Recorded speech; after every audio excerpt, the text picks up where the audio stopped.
people here are happy with the job Governor Christie is doing right now by show of hands? How many people here on a show of hands or by applause thinks he's not conservative enough? Joe and I are coming at this from different angles. I'm the conservative thinking he's too liberal. He's the liberal thinking he's too conservative. Chris Christie's not sure what he is right now. Obviously, what was that? Yeah, plus sized. And yet he still got elected. I can't say that. Some of the problem with the budget is not going to go too deep in reading through the budget to find out where there's problems. If you read the blog, many of the bloggers on conservative attitude have had opinion on what's wrong with the budget. The cuts don't go deep enough. There are cuts in the wrong places, and things that should be cut aren't touched on yet. He hasn't addressed amnesty at all. That's illegal immigration, and illegal immigrants are still getting a free ride in the state.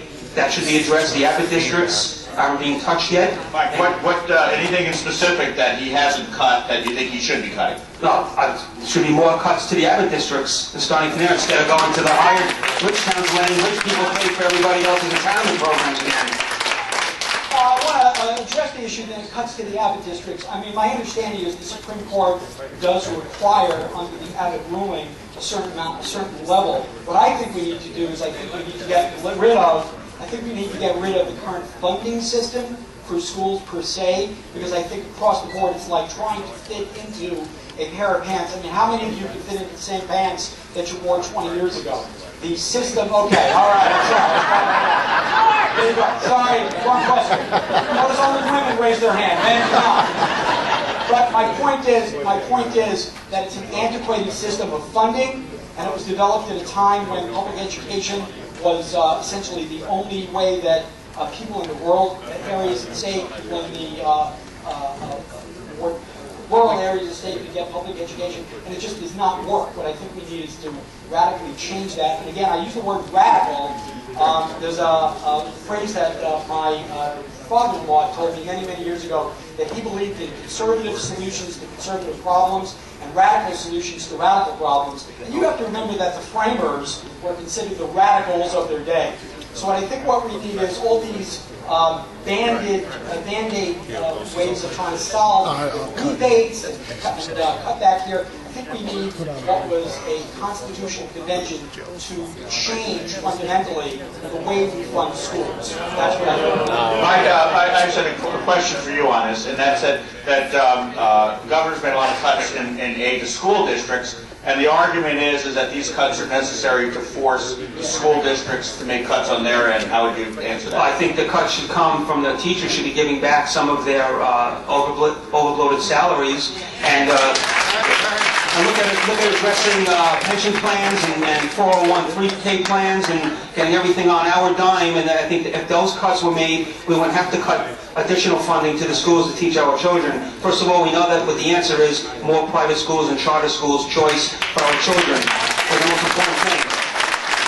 And you start that by going to Washington and you defund and defang the Department of Education and let the school boards teach their children as parents, decide what curriculum is going to be going to teaching their children, and everything else will flow properly for the money, for proper money needed to teach our students and children. Joe, I just have a view on this time topic, and then you can respond with it. But you know, I support increased funding for education in the cities, but why would you not support school vouchers as an alternative for kids in the cities that find the public schools lacking? And I know also you can address. No, I don't remember who said this, but I just want to say, Michael, there you go again.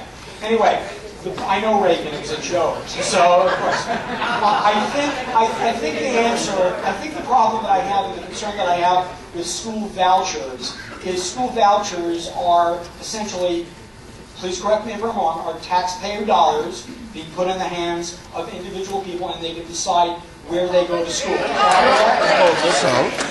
You're going to boo me again. You're going to boo me again. But the problem with that is, I think that what it essentially does is it begins to eviscerate the public school system as a whole.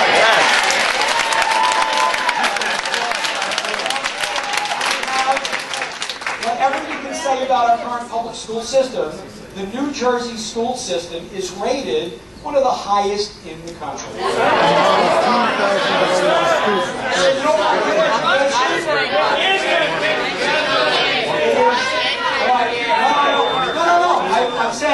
that by most, I mean, again, this is research that I've done, New Jersey school system, as is. I'm going to go on. I'm going to be courteous and let you yell. Not a problem. I'll walk right out and give you mine. In fact, can you hear me without a microphone? There you go. I think the problem, the concern that I have with school vouchers, I'll just say three things. One, I think that school vouchers takes money and puts it into places that is not necessarily needed. Number two, I think that you have a problem. Let him finish. Come on. We're not liberals. Let him finish. Don't make me come over there. Number two, try to answer the question. Number two, the issue of travel. Who is going to be paying for kids to go from one school to the other? If I have a voucher and I want to send my kid to the best school that's in Berkeley County, and I live in Hunterdon County, how do I get my kid there? The drive or school buses have to go to the kid. And number... Mike, any comments on that? Well, let's go back to one of the comments that Joe made about the money's not going to the right places. What he means to say is the money's not going to go to the unions. That's what he meant to say. All right, let's go to another topic, and let's talk about cap and trade, but maybe more in a general sense. What do you see that global warming or climate change is an issue, and do you support cap and trade or some other idea to deal with that if you think it's a problem? I agree with Republican Congressman Leonard Lance voting for cap and trade. You're going to move me again. I do believe that global warming is a problem, is an issue, and I do believe one of the ways to address it. Well, let him finish, please. How much snow did you shovel? And I do believe that cap and trade is one way of managing that a nation can begin to address the issue. Well, look, I can talk 20 minutes on this subject alone. First of all, I don't know anything that's called cap and trade. I thought it was cap and tax, first of all. Second of all, he quoted talked about Leonard Lance supporting the bill. Leonard Lance has now come out and said if it gets back to the House, he's voting against it. Now, that could be electioneering because he's in trouble, but it could be because of he realized that there is no such thing as global warming. The only person who believes it right now is Al Gore. If it snows, it's global warming. If it rains, it's global warming. If it's hot, it's global warming. If the United Nations is behind it, you know it's wrong.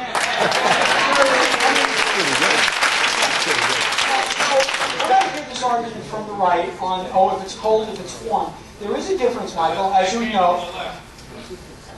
Go ahead. Please. No, it's okay. There is a difference between climate change and weather, okay? When it's cold Tuesday and it's warm on Wednesday, there is a different weather front that comes in. Global warming and climate change is specifically different than weather change. So just because it gets dark at night doesn't mean that the sun is not going to come up tomorrow and get light, okay? The earth revolves around the sun. If anybody follows the right reporting statistics on this issue at the Heartland Institute, everybody... Who the hell do you think you are? Move it a little bit to the right.